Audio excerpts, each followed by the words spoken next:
Hello everyone. आज का अपना टॉपिक है यूनाइटेड नेशंस। तो आइए आज इसको शुरू करते हैं। और यदि आप पहली बार मेरे साथ में हैं तो प्लीज कोऑपरेट करिए और अंत तक बने रहिएगा कि आज का अपना टॉपिक यूनाइटेड नेशंस है और उसी पर हम लोग आज बात करने वाले हैं। दोस्तों, सबसे पहले बात ये करने वाली है कि ये जो यूनाइटेड नेशंस आप देख रहे हैं, इसको एस्टैब्लिश करने का मोटिव क्या है, मतलब उसकी आवश्यकता क्या थी कि हम इस यूनाइटेड नेशंस को लेकर के हैं। दोस्तों, बात उस समय की है जब वर्ल्ड वार हुआ और पहला वर्ल्ड वार हुआ और उसके बाद में कुछ सालों के बाद में दूसरा वर्ल्ड वार हुआ। दोस्तों, आपको पहले बताना चाहूंगा कि इस यूनाइटेड नेशंस से पहले एक और इसी तरीके का एस्टैब्लिशमेंट हुआ, इसका नाम था लीग ऑफ नेशंस। ये लीग ऑफ नेशंस दोस्तों शुरू किया गया उस समय जब पहला वर्ल्ड वॉर हुआ और पहला वर्ल्ड वॉर होने के बाद में लीग ऑफ नेशंस को लाया गया 1919 में।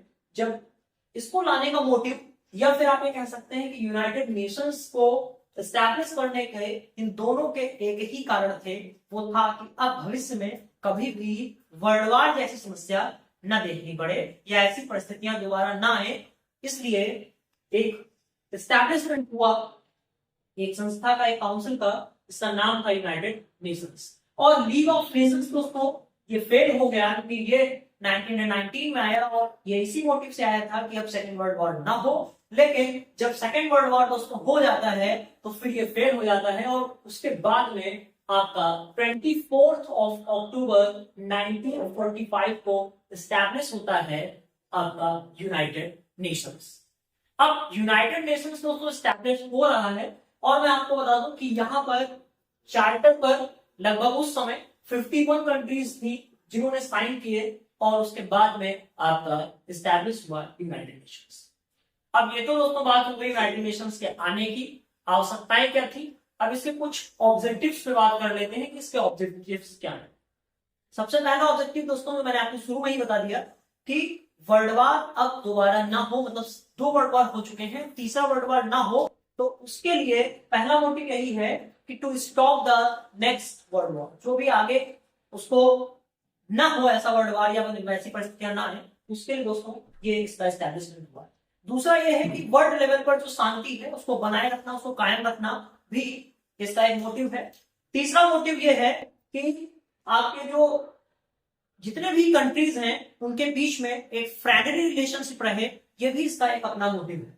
अब बात करते हैं दोस्तों यहाँ पर इसके कुछ इंपॉर्टेंट फैक्ट्स की तरफ। तो पहला हमारा जो इंपॉर्टेंट पार्ट इसका बन जा रहा है वो है ऑफिशियल लैंग्वेजेस।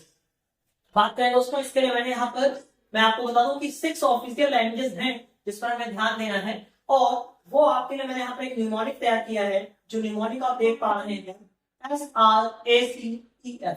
तो इसको आप कुछ इस तरीके से याद रख सकते हैं कि सरकार ने क्या करना है, एसी लगवानी है और किस सेक्शंस में, ई और एफ सेक्शन में। अब इसको समझते हैं। एस का मतलब दोस्तों स्पेनिश, आर से रशियन, ए अरेबिक, सी आपका चाइनीज हो गया, ई का मतलब इंग्लिश लैंग्वेज और एफ का मतलब French language. So these are the 6 official languages of United Nations. दोस्तों यूनाइटेड नेशंस की 6 ऑफिशियल लैंग्वेजेस हैं, Spanish, Russian, Arabic, Chinese, French और इंग्लिश, जिनका दोस्तों यहाँ पर जिनको ऑफिशियल लैंग्वेज का मान्यता यहाँ पर मिला हुआ है। अब बात करते हैं दोस्तों यहाँ पर अपने नेक्स्ट सेगमेंट की तरफ, जहां पर हम बात करेंगे यूनाइटेड नेशंस के ऑर्गन्स के बारे में।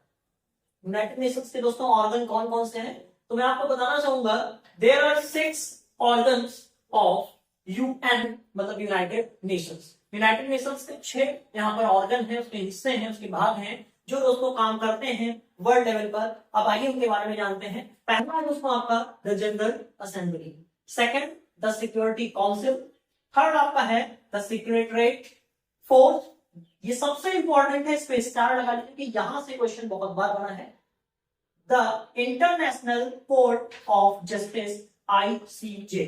अब यहां से मैं दोस्तों अभी हम लोग डीप में इसके बारे में डिस्कस करने वाले हैं, एक एक करके हम डिस्कस करेंगे। ये पहला पार्ट है और यहाँ पर नेक्स्ट है आपका economic and social council and last one the trusteeship council. So these are the 6 organs of UN. UN के 6 यहाँ पर ऑर्गन दिए गए हैं जो आपको समझने हैं। अब आइए let's know about the first type, that is the general council.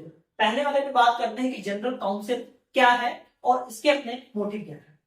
दोस्तों मैं यहाँ पर जितने भी प्रश्न आपके बनते हैं या बनने वाले हैं, जो आपको याद रखने वाली चीजें हैं, वो मैं आपको बता दूं कि आपको जनरल काउंसिल के बारे में या जनरल असेंबली के बारे में दोस्तों आपको एक बात ध्यान रखनी है, वो ये है कि इसका हेडक्वार्टर कहाँ। आप सर्च कर सकते हैं, the same question has asked in a number of examinations. बहुत सारे एग्जाम्स में ये पूछा जा चुका है कि general assembly of UN, the headquarter of the general assembly of UN is, और वहां पर आपके 4 ऑप्शंस लिखे गए हैं। तो मैं आपको बता दूं कि यहाँ पर जो हेडक्वार्टर है वो आपका है न्यूयॉर्क।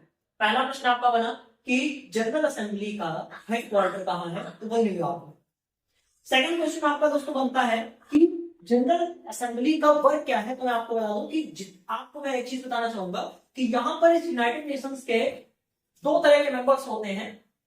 और हाँ, मैं आपको बताऊं सबसे पहले एक बात कि इस यूनाइटेड नेशंस का दोस्तों, यूनाइटेड नेशंस के how many total of members are there, so 193 members are there.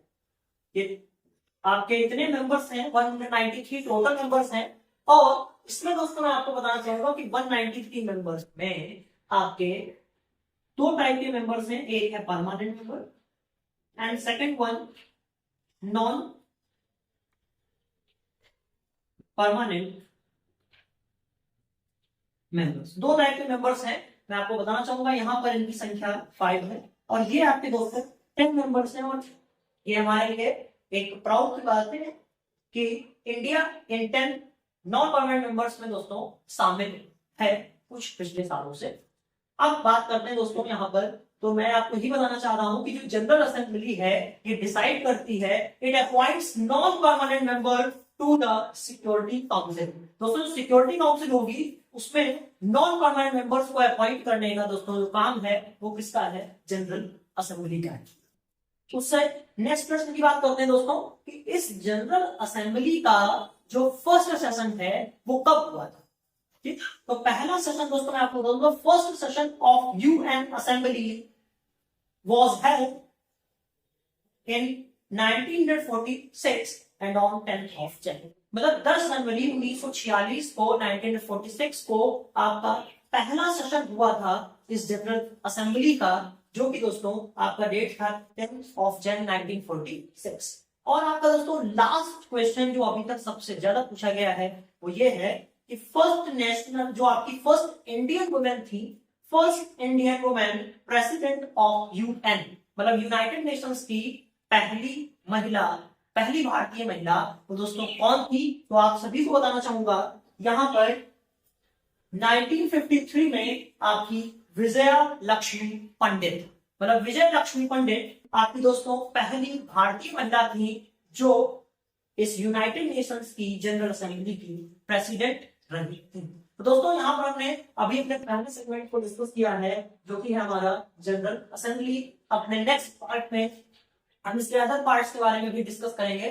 तो आज के लिए बहुत बहुत धन्यवाद। अपना एक बार मुझे कमेंट करके जरूर मुझे बताइए कि आपको ये वीडियो कैसा लगा है, और यदि आपको इस तरह के और वीडियोस भी आप चाहते हैं तो प्लीज चैनल को सब्सक्राइब करके बेल आइकन को भी टच करिएगा, ताकि भविष्य में भी आपको ऐसे टॉपिक्स से संबंधित वीडियो मिलती रहे। बहुत बहुत धन्यवाद दोस्तों मेरे साथ बने रहने के लिए। Bye bye.